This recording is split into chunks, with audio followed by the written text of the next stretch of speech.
আসসালামু আলাইকুম everyone, back to my channel. আপনারা কেমন আছেন? আশা করি ভালো আছেন। আপনাদের সামনে একটা রেসিপি নিয়ে আসছি, দেখতে পাচ্ছেন। বেসন দিয়ে চাপড়া বানাইছি, মানে বেসন দিয়ে রুটির মতন বানাইছি, দেখতে পাচ্ছেন। এটা টমেটো নিয়েছি, কাঁচামরিচ নিয়েছি, পেঁয়াজ নিয়েছি, তারপরে পেঁয়াজের নিয়েছি, একটা ডিম নিয়েছি, দেখতে পাচ্ছেন। ডিমটা আমি এখন এটার সঙ্গে ভেঙে দেব। এখন আমি পেঁয়াজের ইয়ে এগুলো আসলে কি বলে আমি ভুলেই গেছি। পেঁয়াজের পাতা নিয়েছি, পেঁয়াজের পাতাগুলো ঢেলে দিলাম, ধনিয়া পাতা ঢেলে দিলাম, দেখতে পাচ্ছেন। এখন আমি টমেটোগুলো ঢেলে দিচ্ছি, একসঙ্গে মিক্স করতেছি। পেঁয়াজগুলো, কাঁচামরিচ সবগুলো একসাথে নিয়ে আমি মিক্স করে দিব। প্লিজ আপনারা যেখান থেকে আমার ভিডিওটা দেখেন, যদি ভালো লাগে লাইক কমেন্ট করে দেবেন। এখন আমি বেসনগুলো আমার আইডিয়া পরিমাণে আমি ঢেলে নিচ্ছি, দেখতে পাচ্ছেন।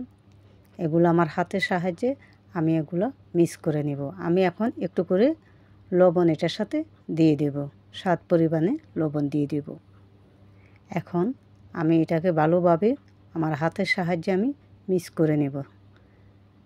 প্লিজ ভিডিওটা দেখে যাবেন, পুরা ভিডিওটা দেখে যাবেন সম্পূর্ণ। এখন আমি আসলে ভালোভাবে ভিডিও এখন এভরি টাইম আপলোড করতে পারি না ভিডিও, আমি ডিউটি করি, তার জন্য এখন ইনশাআল্লাহ ভিডিও দেখেন। এখন এগুলো আমি মেখে নিয়েছি, হয়ে গেছে, একসাথে মিক্স করে নিয়েছি। এখন আমি একটা ফ্রাই প্যান চড়াইছি, এটা আমি হালকা পরিমাণে একটু অয়েল দিয়ে দিব, দেখতে পাচ্ছেন। এখন আমি এগুলো ঢেলে দিব, ঢেলে দিচ্ছি আমার হাতের সাহায্যে। এটা আমি শেপ করে নিচ্ছি, দেখতে পাচ্ছেন। মাশাআল্লাহ, অনেক সুন্দর দেখা যাচ্ছে। প্লিজ ভিডিওটা পুরা সম্পূর্ণ দেখে যাবেন।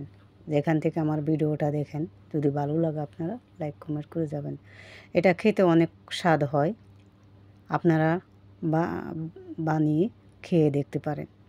এখন আমি ঢাকনা লাগিয়ে দিয়েছি, দেখেন 2 মিনিট পরে ঢাকনাটা ওপেন করলাম, দেখতে পাচ্ছেন অনেক সুন্দর একটা কালার এসে গেছে।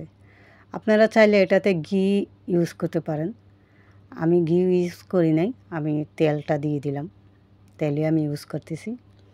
ঘিটা দিলেও অনেক সুন্দর একটা ফ্লেভার আসা যায়, দেখতে পাচ্ছেন। এটা একটা পিজার মতো কালার এসে গেছে। ওকে, আল্লাহ হাফেজ।